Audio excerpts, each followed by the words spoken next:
Hi, Teacher Michael. Hi, Teacher Michael.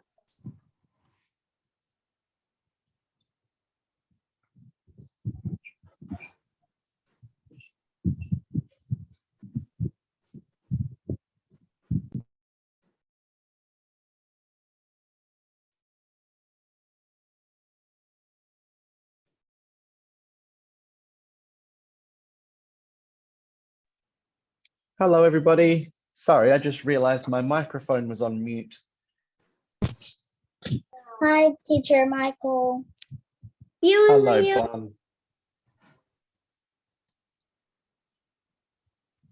You said that our class is from 16 to 17.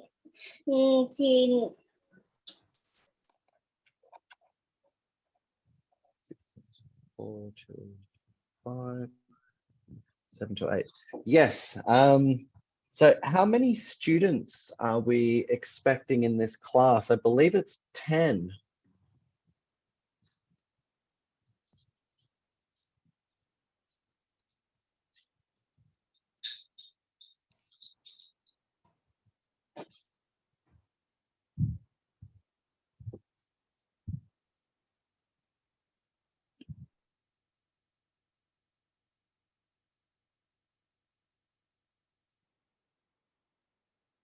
Hello.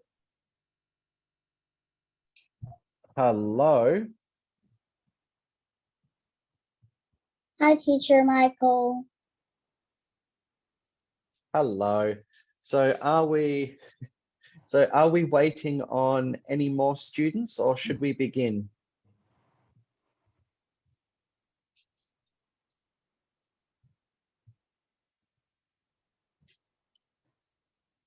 Actually, let me check.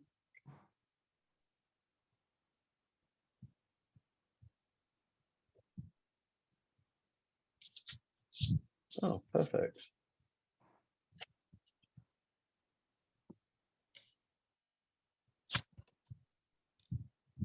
So I believe that the handout that you guys have received some handouts from Miss Duck about this class.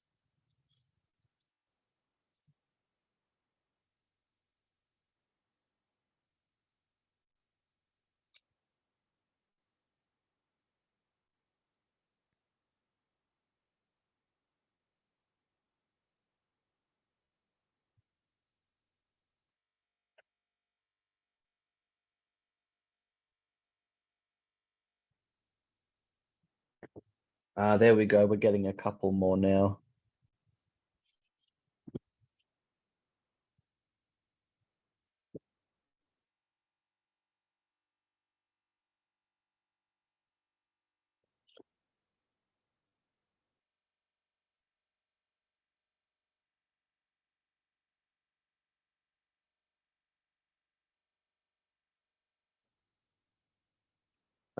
Just excuse me for one moment, guys. I'll be right back.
Okay.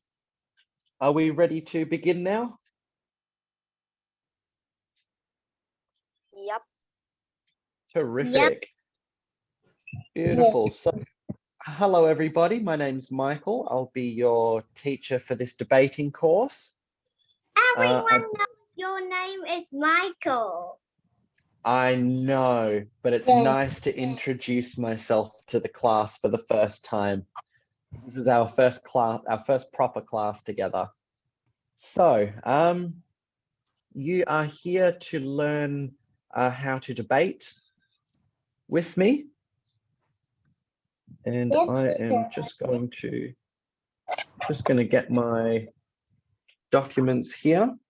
So I'd like to start the lesson off today with a little icebreaker. And an icebreaker is just a little activity that's going to give me the chance to just listen to you speak and hear your ideas. So I'm just going to ask each person, and I will start with Jane. Looks like Jane's having a cup of coffee according to that little icon. So Jane. Yes. So I'm going to ask you a debate question, and I just want you to give me your opinion on the question, okay?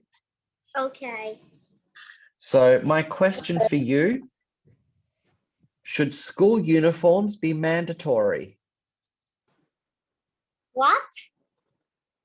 I will rephrase the question for you. Should students have to wear school uniforms when they go to school? My opinion is no, because if we wear school uniforms every day, like every time we go to school, our uniforms get dirty, and the next day, if we go to school, but our uniforms are in the washing machine or are cleaning, then yes, that's all. Okay, so you don't think that students should have to wear school uniforms, because if they keep wearing school uniforms, they're going to get dirty and start to stink. Is that right? Yes. Okay, thank you very much, Jane. I think So we should wear uniform so it is I'm going going to to ask be you a cool. different question, Bon. You get a different question. Everybody gets a different question. So I will ask you though, Bon. So your question: should children be allowed to have cell phones? My opinion is no, because when we are older, like we are in grade 6, grade 7, we must have cell phones. So you think that young children should not have cell phones, but when they get a little bit older, it's okay for them to have one. Is that correct? Yes, teacher. Like when it is grade 6, they are grade 6 or grade 7, they can start to have cell phones. Okay, very good. Thank you very much, Bon. I'll ask Ben next.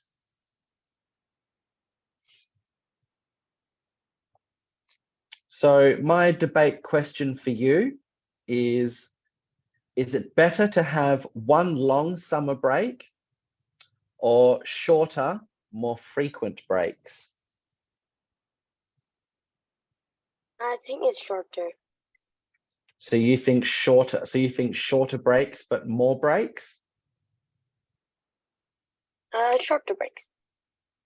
And why do you think that? Because in summer breaks, I often get bored.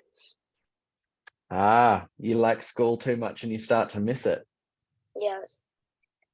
Terrific. Thank you very much, Ben. Well done. Next up, can I please have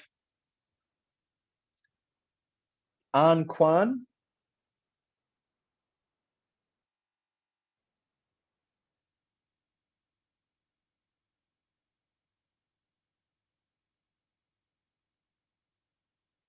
Anquan?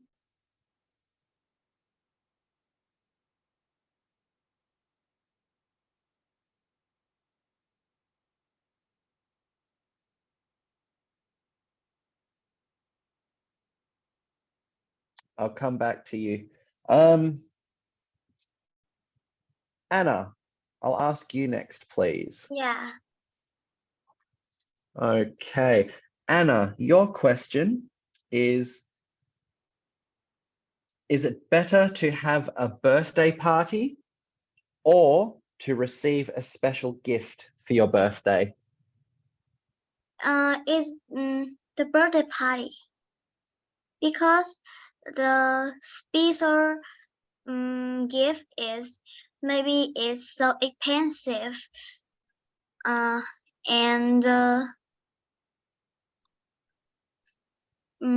we just need to go to the birthday party and the small gift, but this gift is don't have to expensive, and this gift is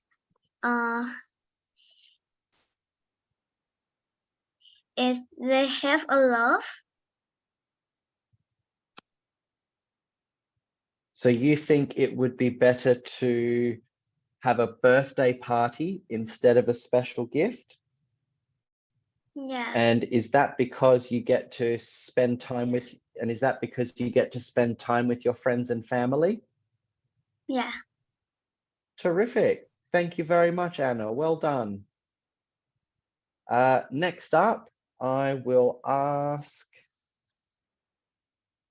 Dangia Bowden. Okay, I'm here. Cool. By the way, I apologize to everybody if I pronounce your names wrong. As Miss Duc will agree, my Vietnamese pronunciation is terrible. So my question for you, Dang, is it important to learn a musical instrument? My opinion is no, because when we learn another thing important more in our life, like math and science and something like that, we can all be better when we are grow up. But music is something that hard, and maybe we can stick to it with a long time. So you think there are more important things to learn than a musical instrument? Very good.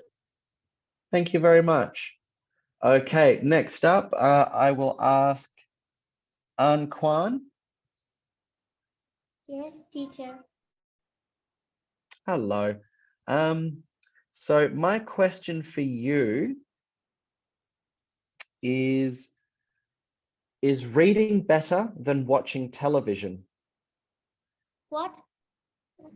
Is reading better than watching television? I think that is reading is better than watching television. And why do you think that? Because when we're reading books, we can learn many things about that the things we read more than watching television. So you think that we can learn a lot more from reading a book than we can from watching television?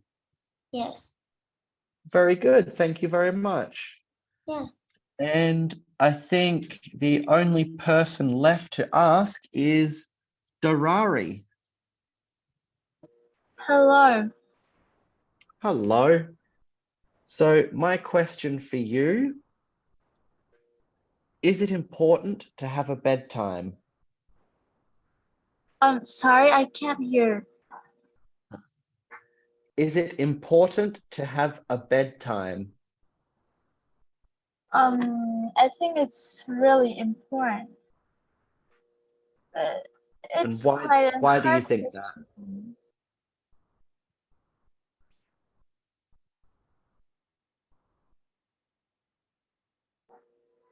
So why do you think it is important to have a bedtime? Because Sorry, I can't answer this. That's all right. Would you like a different question? Yes. Okay.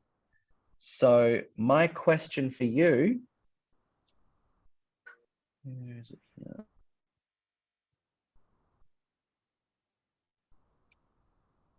Should children have a say in family decisions? I think all the adults think that the children don't, but I think they do. So you think children should have a say in family decisions? And why is that? That because that children can share something that they they not prefer, they doesn't prefer, they don't prefer that, and they also an important part in family that they brings joyful and luckiness, I guess so. So you think that children should have a say in family decisions because they might have a different opinion from their parents and they might be able to offer a different idea. Yeah. Very well done. Good job, everybody. That was great getting to listen to your opinions and your answers to those questions. So now we are going to talk about, and this was one of the handouts that you would have gotten. We're going to talk about some definitions of some words. So these are all important words when it comes to debating.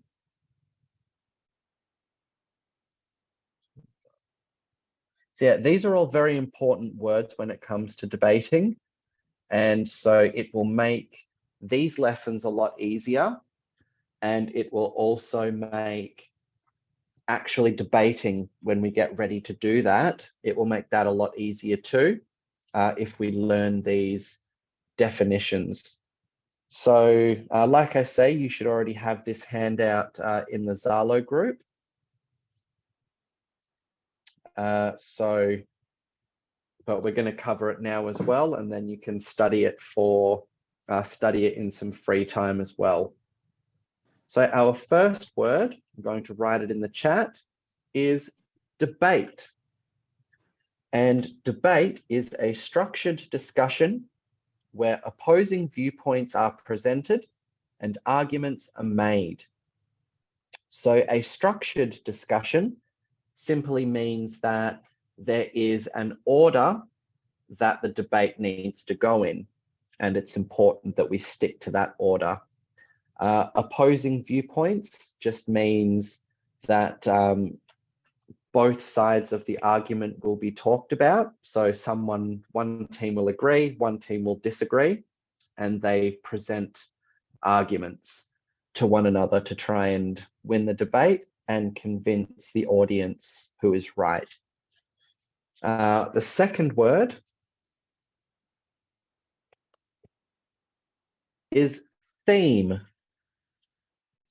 And the theme is the central topic or the subject of the debate. And what that basically means is, what are we arguing about?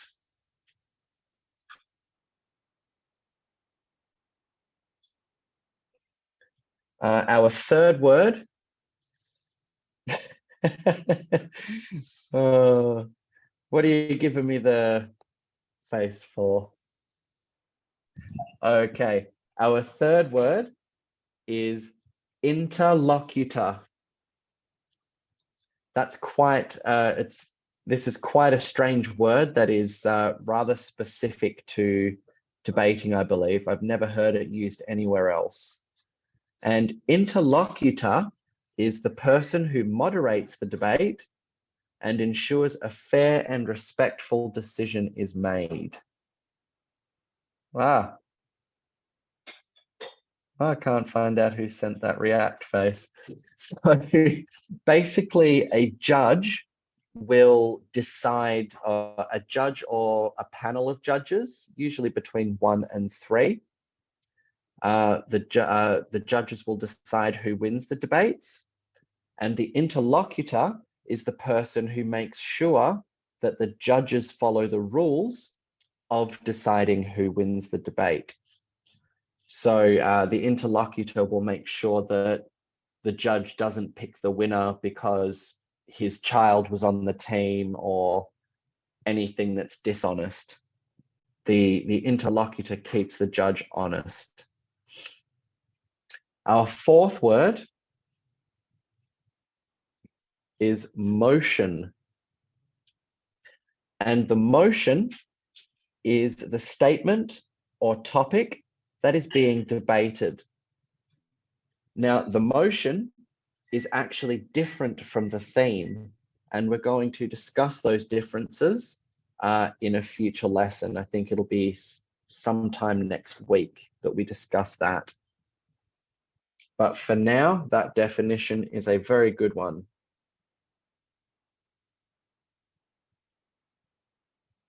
Our next word is proposition. And proposition means the team or individual who supports the motion and presents arguments in favor of it.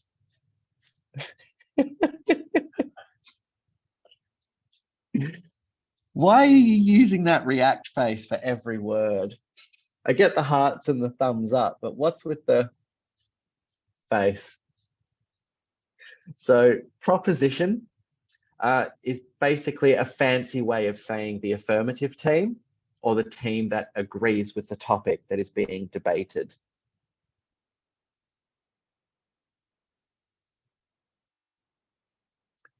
Our next word, number 6, is opposition. And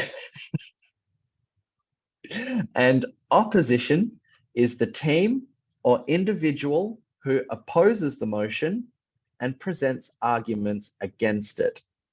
So that's just the fancy way of saying they are on the negative team or that they do not agree with the topic that is being debated. Just a quick check-in, guys. How are we all going with those definitions? Do we all understand? Yep. Terrific. I think I might have already said this to you, but a lot of the topics that we will be discussing. Good question, Jane. So I'll just answer this question and then I will get back to our definitions.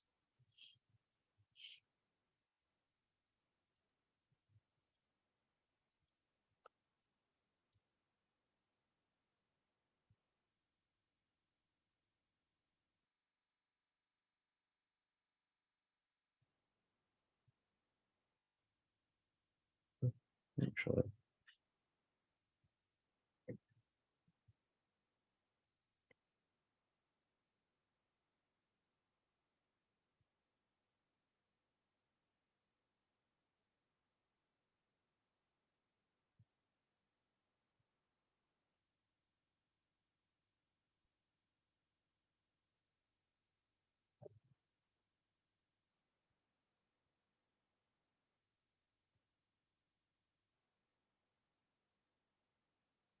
Sorry, guys, this is just a bit more of a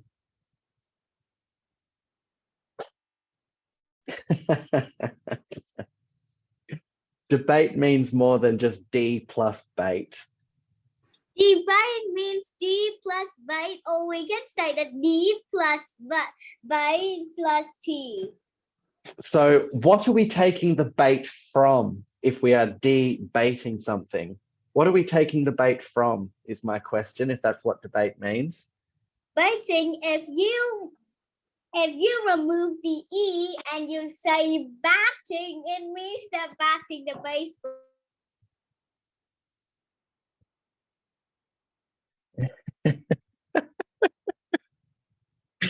Oh, that's funny.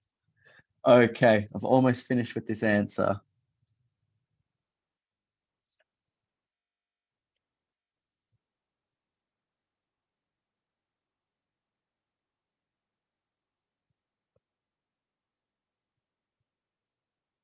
Okay, there we go. I had to think about that answer a lot. So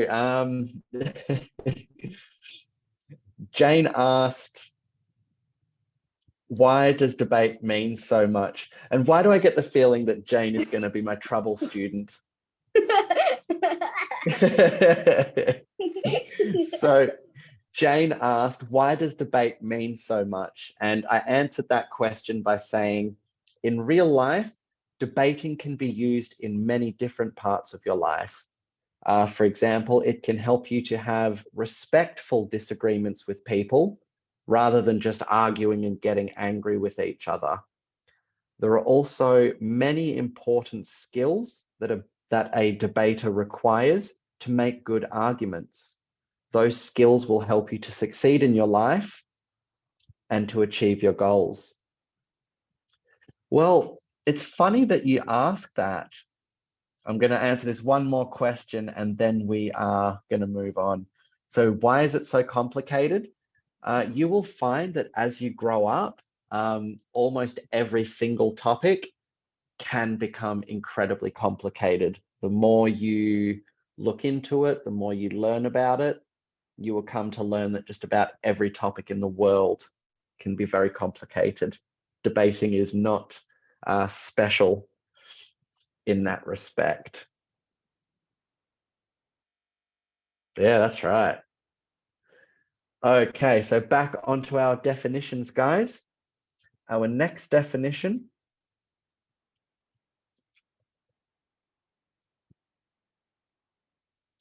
Turn caps lock on. That looks silly. There we go. Is the teal paragraph structure. And the teal paragraph structure is going to I become. know. T Well, that's means good. topic sentence, E means explain, E means evidence, and L is link. Very, very good. That is exactly correct. So this is basically the structure that we're going to learn to use properly to be able to make an argument that will be able to convince the audience and the judges that your side of the argument is correct. So as we just heard, the T stands for topic sentence. And the topic sentence is the word that we use to introduce the idea that we want to talk about. The first E stands for explanation. And, excuse me, the explanation is where we expand on the topic sentence. So we give it more detail and really justify our claim. Yes, hello? I'm just sending these to you. What am I doing? I meant to send those to everyone.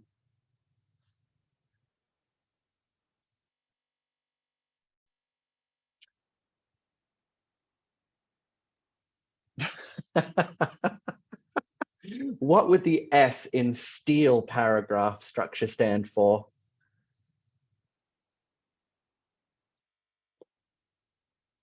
Have a think about that and get back to me.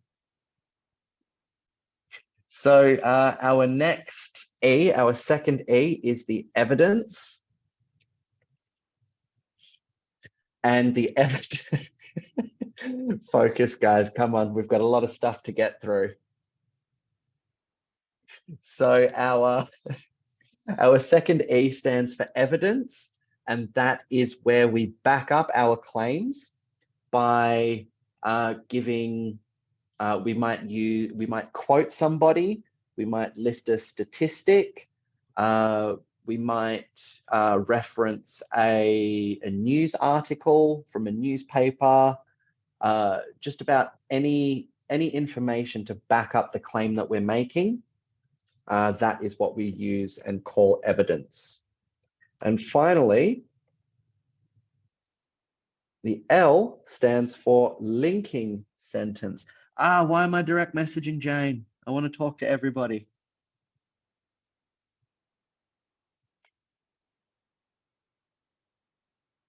The L stands for linking sentence.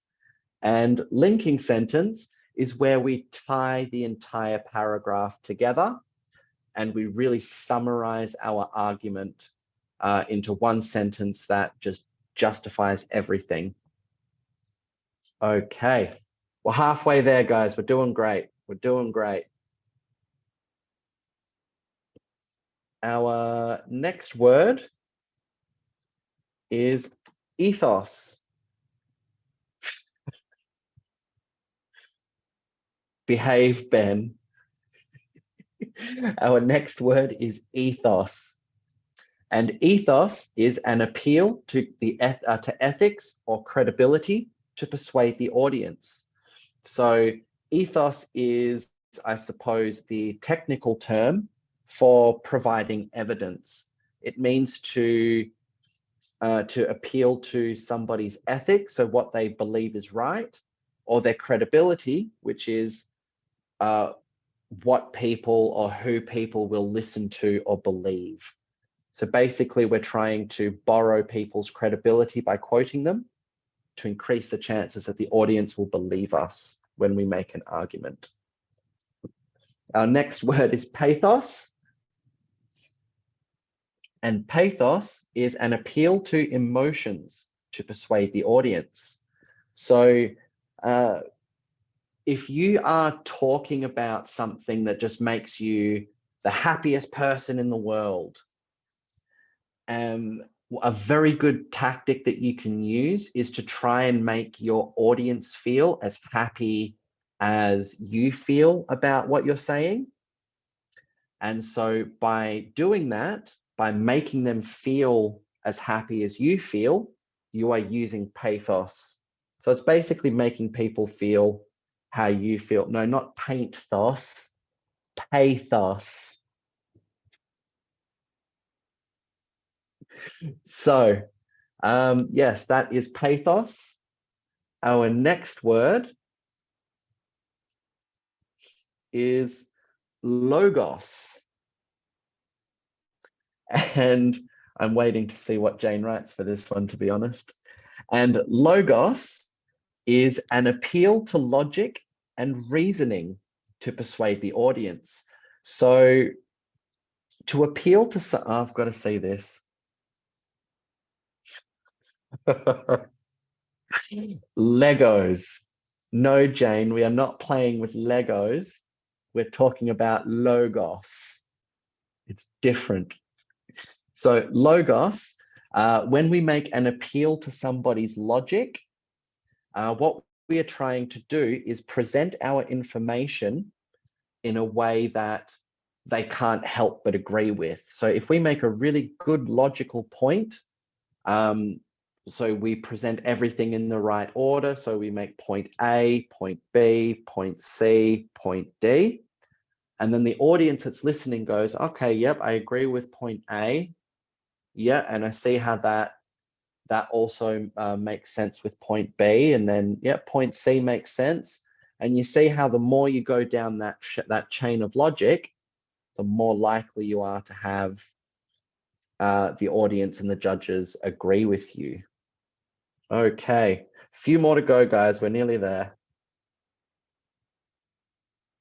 Number 11 is matter. No, Bond, not Legos. Not Lego, logos. So matter is, oh goodness. Matter, correct, Jane, very good. So matter is the content or the substance of the arguments that are presented in a debate. So basically, matter, not meta or meters, but matter is basically the information that you are telling the judges and the audience in your argument. Our next word is method. And method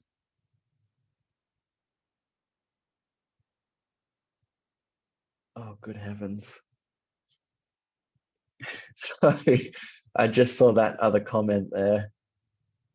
So method, back on track, is the strategy or approach used to present arguments in a debate. So method is like the order of the information that we give the audience. So that is very similar to logos. Not method, not my tooth. Yes, exactly, Jane. It's similar to the meaning of method in science. It's almost like the recipe or the procedure for doing something.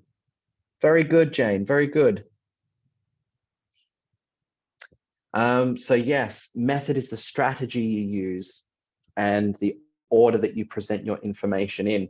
And once we get on to discussing that topic properly, you'll actually see how important that can be. It can actually change the entire result of a debate if someone doesn't use a good method. And our next word is manner. Now, manner is the style or delivery of the arguments. No, matter was a couple of answers ago, but manner is the style or delivery of the arguments in a debate. Now that refers to things like your tone of voice or your facial expressions or your body language.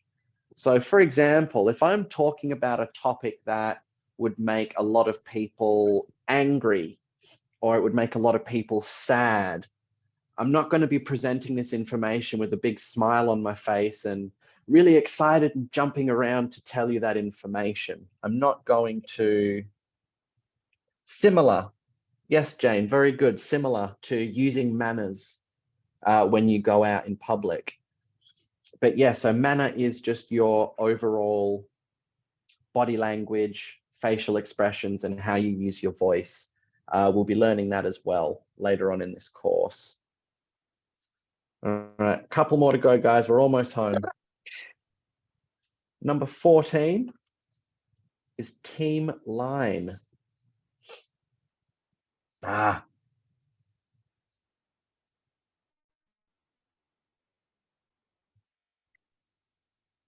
that one again.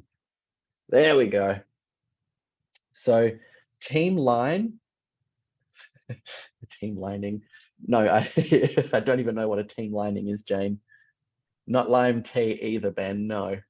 So a team line is, oh goodness. Okay, serious face, serious face. So a team line is the main argument that is offered or the position that is taken by a debating team. So what that means, no, not a team lie, a team line.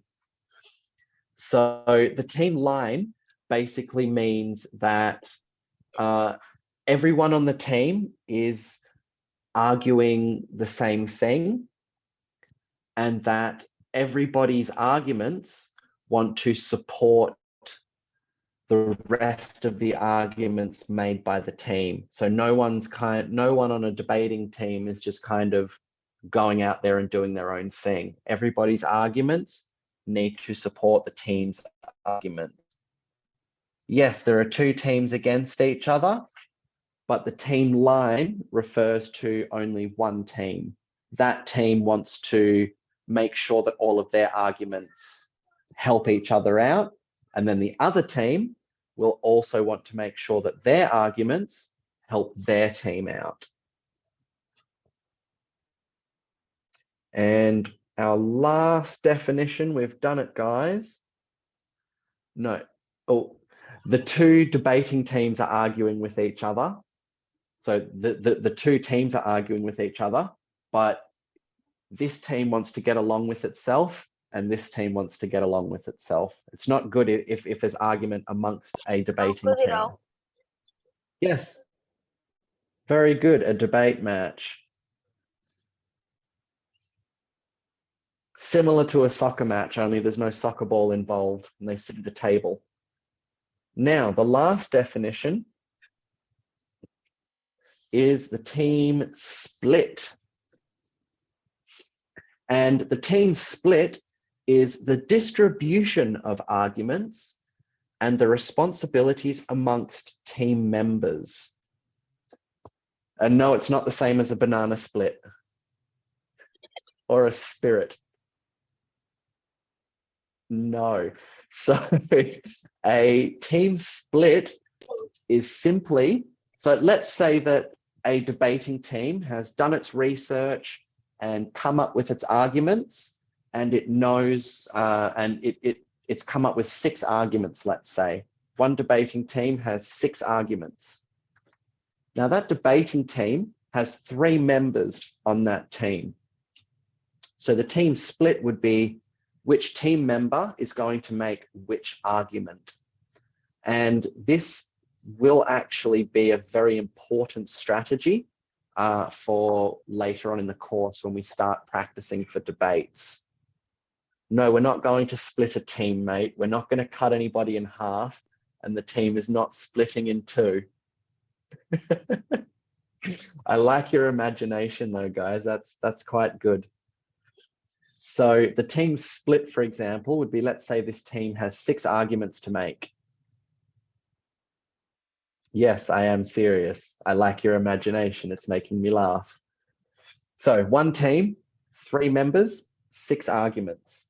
So the team split would be, for example, if team member 1 makes arguments 1 and 4, team member 2 makes arguments 2 and 5, and team member 3 makes arguments 3 and 6. Or another team split might be maybe speaker number 1 takes arguments 1 and 6. Team member 2 takes 2 and 5. Wait, And 2 and 5 again? That's just how my random number generation happened to work out. But and team member 3 might take arguments 3 and 4. So you can see those 2 different methods of dividing up the arguments amongst the team, and that is what the team split is. Which team member makes which argument? Okay, whose brains have melted out of their head with all that new information? Good. I like it that you're all keeping up. So, no, it doesn't. It has nothing to do with fractions. That was just me trying to type out the team member and the arguments that they would take in a debate. Okay, so you guys have done fantastic with those definitions and the elements of the debate. We're going to discuss now the examples of some debating topics. So you guys got some examples at the beginning of the class when we did the icebreaker exercise, and I asked you all about, asked you for your opinions on those questions.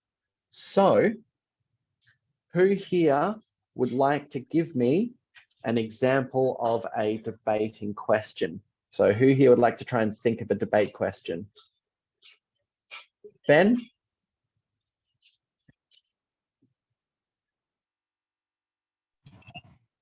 Hey teacher, I think it's should our children learning English? Should all children learn to speak English? That is a good example of a debating question, Bon. Well done. Does anybody else have one? Little Miss Chatterbox Jane, do you have a debate question that you can think of?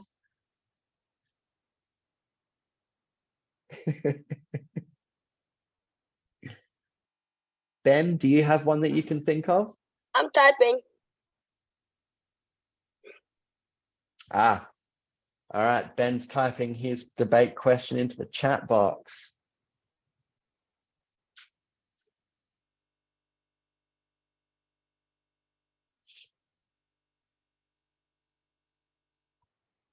Can anybody else think of a debate question?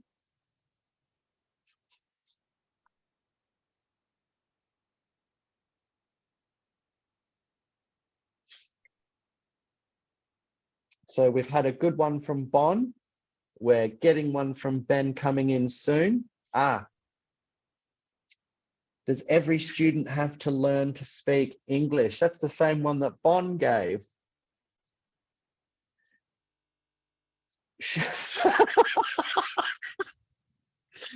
Should we cut in half?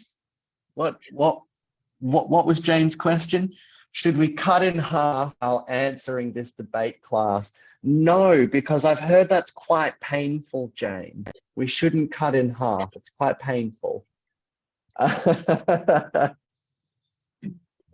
Should we all have to know 2 languages? That is a very good question. That is a very good debate question. Should everybody have to learn a second language? I mean, personally, I actually agree with that one because I'm trying to teach myself a little bit of Russian at the moment. I say trying. But no, languages are good fun and they give you a chance to connect with people around the world. Who else has another debate question? Ben, I thought we were becoming friends here. I say just kidding. I'm not even going to read that one out loud. I know. Jane has a good one here. Should students have to go to school, or should children have to go to school? Now, I would actually like you to refine that question slightly, Jane. Do you mean should children have to get an education at all? Or do you mean should children have to go to school, get an education? Should children have to go to school? To get an education, or should children have to get an education at all?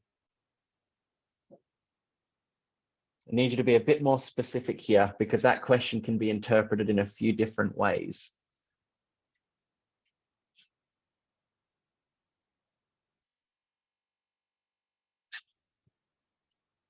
Do students have to take a summer break? That's a good one. All right, I guess Jane's just going to leave her question all ambiguous and mysterious like. Okay, so guys, we'll move on to our next section now. So, oh goodness, I'm a little bit scared to ask it. I'm a little bit scared to move into this next one. So we're going to have a bit of a questions and answers section, excuse me, where you can ask me some questions about the information that we have talked about tonight. So if you have any questions about the material that we've talked about, please ask me the questions now.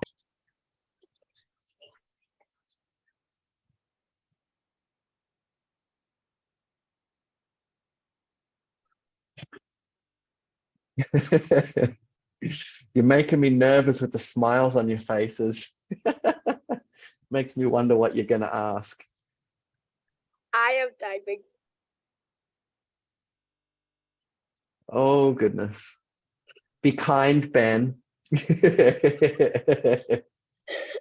this is kind. Should we say, like, is this complicated in a debate class? What do you mean? What does that question mean, Mr. Ben? If you have a question, please ask it. But should we say, like, is this complicated in debate class? I mean, I suppose that. Should we I stay suppose at home or stay at apartment? Should we say that again? Sorry, Anna. Should we stay at home or stay at apartment? Is it better to live in a house or an apartment? Yes. Now that could be a good topic for debate. That was a good one, Anna. Well done. I got so- an answer for that. Go on then. Let's hear your opinion on the question.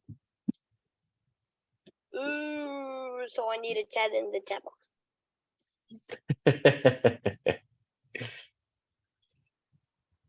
I think we should live in an apartment so the tornado doesn't fly our house away. And What we're if the high. tornado our house? That is an interesting argument that you could make. That is an argument that you Actually, the could make. tornado throw the apartment more harmly. Well, actually, yeah, probably.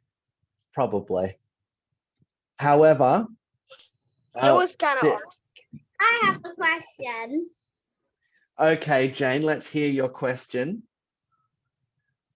Should we reply and fly a nonsense face and an MG Archer's replies? No, and I have an answer to your question, Jane. No, you should not reply with the ridiculous faces on all of my replies. Okay, so Funny, that's all.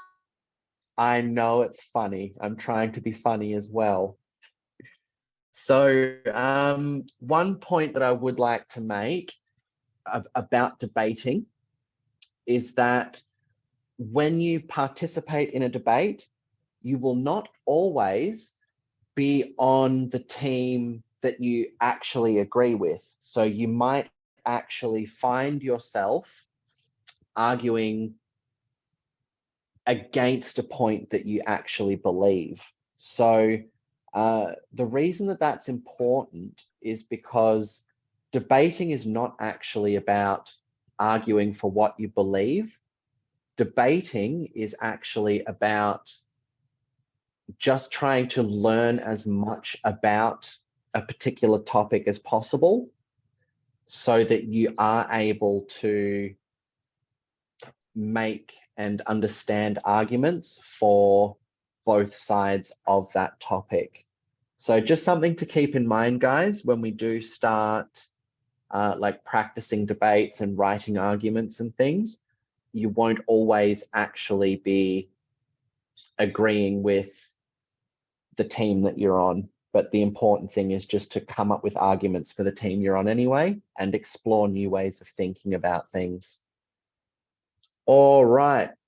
If there's no more crazy questions, I am going to... Oh, goodness. Ben, you have another question? What's your question?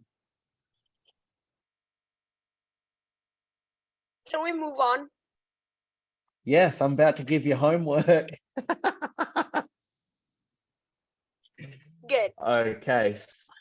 So it's not much homework. It should take you about 15 minutes to finish this. Oh man. I know, a whole 15 minutes. My goodness. So your homework, which has already been sent in the Zalo group, is this preparation task. I want you to think of a motion that you would like to debate in class. It can be any topic you find interesting or relevant. So you get to pick the topic in this exercise. Write that motion down. I will along with not get another crazy topic. well, you don't have to, well, you can pick whichever topic you'd like. So I would recommend making it not a crazy one though. You're probably right about that. It'll be easier if it's not a crazy topic to debate. Yeah, because so the yes. crazy topic is hard. Exactly, because you have to find out arguments and you have to justify those arguments, and that is difficult sometimes. So I want you to write the motion down with a brief explanation of why you chose it. So this first line here at the top, my motion for debate is, that is where you'll write the topic that you want to debate.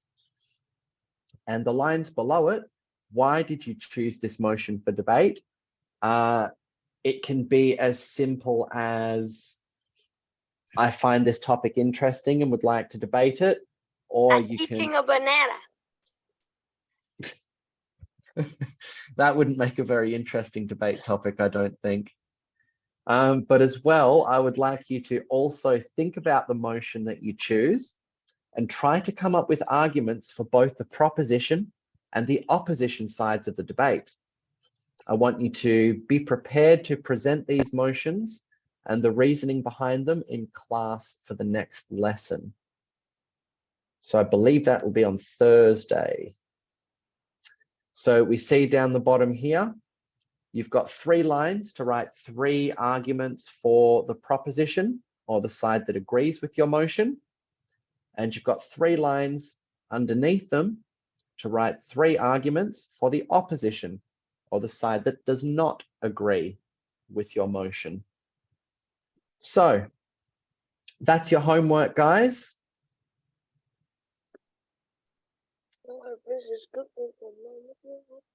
I've had a lot of fun in this class today. Hopefully we can keep laughing and having some fun while we learn about debate.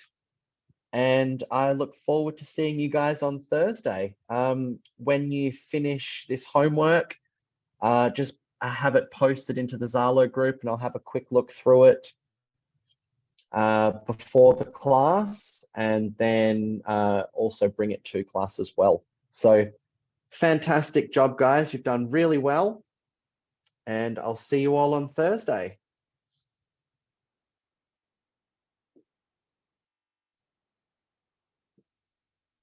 I should stop sharing my screen. So I'll see you later, guys. Bye. Bye, Bye.